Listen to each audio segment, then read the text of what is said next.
မြန်မာနိုင်ငံကိုတပည့်နိုင်ငံလာတိုက်ရင်ရှင်ဘရင်ထွက်တိုက်ရမယ်ကျွန်တော်ကသီလဆောက်တည်တာလို့မရဘူးသီလချပြက်ပါစေဟုတ်တယ်ကိုယ်နိုင်ငံကိုသူများလာကျူးကျော်ရင်စစ်ဗိုလ်ချုပ်ကြီးကကျွန်တော်ဥပုသ်ဆောက်တာလို့ဘယ်ရန်ချမှာအာဝိရောဓနာပြည်သူတို့ဤဆန္ဒနဲ့မဆန့်ကျင်သောအစိုးရဖြစ်ရမည်လို့မြတ်စွာဘုရားကဟောခဲ့ပါတော့ဒါနံသီလင်းစံမတ်တော်ဘလောက်ကုန်ချင်းဒါနသီလအဲ့ဒါဟောခဲ့ပြီတပည့်ကထေရဝါဒတွေပြောနေတယ်အခုပြောတဲ့စကားတွေဒီဘယ်အင်္ဂလိပ်စာပြောမဟုတ်ဒါနံသီလံမတ်တော်အကုန်တော့အဝိရောဓနာ non opposition ပြည်သူတို့ရဲ့ဆန္ဒနဲ့မဆန့်ကျင်စွာနေထိုင်ခြင်းဆိုတဲ့ဘုရင်ရဲ့အမြင့်မြတ်ဆုံးဂုဏ်10မျိုးတွေကနောက်ဆုံးဂုဏ်ဒီအဝိရောဓနာဒါနတွေပြုကျင်တယ်ရတယ်သီလတွေစောင့်တည်ကျင်တယ်ရတယ်ဒါအဲ့ဒီပြုလိုက်တဲ့ဒါနပြုလိုက်တဲ့သီလသည်ပြည်သူအများနဲ့ဆန့်ကျင်တဲ့ဒါနသီလမဖြစ်အောင်ပေးတိုင်းမကောင်းဘူးဒါဆိုသဘောပေါက်တော့ဆိုကောင်းပြီဝတ္တန္တရာမင်းကြီးကရှင်မြူတော်ကြီးကိုပေးကျင်တယ်ပြည်သူပြည်သားတွေကမပေးကျင်ဘူးအဲ့တော့မင်းကြီးကပေးတယ်လှူမယ်အလှူလို့တာကောင်းတယ်လေအလှူလို့တာကောင်းတာပဲဒါပေမဲ့သီလစောင့်တည်တာကောင်းတယ်လေ10ပါးသီလယူတာမယ်9ပါးသီလဒါပေမဲ့မြန်မာနိုင်ငံကိုတပည့်နိုင်ငံလာတိုက်ရင်ရှင်ဘရင်ထွက်တိုက်ရမယ်ကျွန်တော်ကသီလစောင့်တည်တာလို့မရဘူးသီလချပြက်ပါစေဟုတ်တယ်ကိုယ်နိုင်ငံကိုသူများလာကျူးကျော်ရင်စစ်ဗိုလ်ချုပ်ကြီးကကျွန်တော်ဥပုသ်ဆောက်တာလို့ဘယ်ရန်ချမှာဆိုတော့ဝတ္တန္တရာမင်းကြီးကတို့အလောင်းတော်ကြီးကလှူတယ်မလှူပဲမနေနိုင်ဘူးတိုင်းပြည်ကဝိုင်းအော်တယ်ရှင်မင်းကြီးတိုင်းပြည်ရဲ့ယရနာဖြစ်တဲ့ရှင်မင်းကြီးရှင်မြူတော်ယရနာကြီးကိုမလှူပါနဲ့ဟာငါဒါနပိရတလေဝတ္တန္တရာမင်းကြီးကစမွေးတဲ့ကလှူမယ်ဆိုပြီးတော့စကားပြောခဲ့တာလေ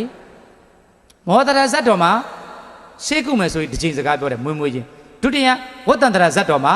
မွေးမွေးချင်းလှူမယ်ဆိုပြီးစကားပြောတယ်တတိယတိရတမင်းသားဘဝမှာအေဂောဟမတမီဇတ်တော်မတမီတစ်တော်မတမီ I'm supreme in this world I'm greatest in this world ပြောတယ်သုံးကြီးလေးတဲ့ကဘာသိဘဝတွေမှာသုံးဘဝဖျားစကားမွေးမွေးချင်းပြောတယ်အဲ့တော့လှူမယ်လို့ပြောခဲ့တာပြောလှူမှာနောက်ဆုံးဘဝလေလှူရင်ကျွန်တော်မျိုးတို့တိုင်းပြည်ရဲ့ဆန္ဒနဲ့ရှင်မင်းကြီးရဲ့ရာဇာရဲ့ဆန္ဒနဲ့ပြည်သူတွေရဲ့ဆန္ဒ government and people မှာရှင်မင်းကြီး conflict ဖြစ်သွားပြီ contract theory မလုပ်ပါနဲ့လုံးငါတော့လုံးမှာပဲအဲ့တော့ဖေခမီးတော်ကြီးကဒါတော့တိုင်းသားပြည်သူတွေကသားတော်ကြီးကိုတာငါသားတော်ကိုမလူစေခြင်းမဟုတ်ရှင်မျိုးတော့ဓမင်းရလှူတာကိစ္စမရှိဘူးရှင်မျိုးတော့ဆိုတော့တို့တိုင်းပြည်ယရနာအဲ့ဒီရှင်မျိုးတော့ယရနာကြီးကိုမလုံလိုက်နဲ့မြည်တွဲနေအေးအောင်ရှင်မင်းကြီးဟုတ်တယ်လေစဒီအေးအောင်ရှင်မင်းကြီးဒီရှင်မင်းကြီးကတိုင်းပြည်ယရနာရှင်မင်းငါသားတော့မပေးရင်ပြည်သူနဲ့ဆန့်ကျင်တယ်ဆန့်ကျင်အဖေးသားတော့ပေးမှာပဲသားတော့ပေးမှာပဲအဲ့ဒါဆိုရင်တခုပဲရှိတယ်မင်းကတိုင်းသားပြည်သူတွေကတရဝင်ရွေးချယ်ပြီးတော့မင်းကိုပြည်သူတွေကချစ်လို့တင်မြောက်လိုက်တဲ့မင်းကြီးกว่าအင်္ဂေနိဗ္ဗာန်ဒါရကမင်းရဲ့ရင်ငုံထဲမှာထိုင်နေအိတ်နေတဲ့နေသိမ့်နဲ့ထိုင်အိတ်နေတော့ဒါရကံသားငယ်လေးကို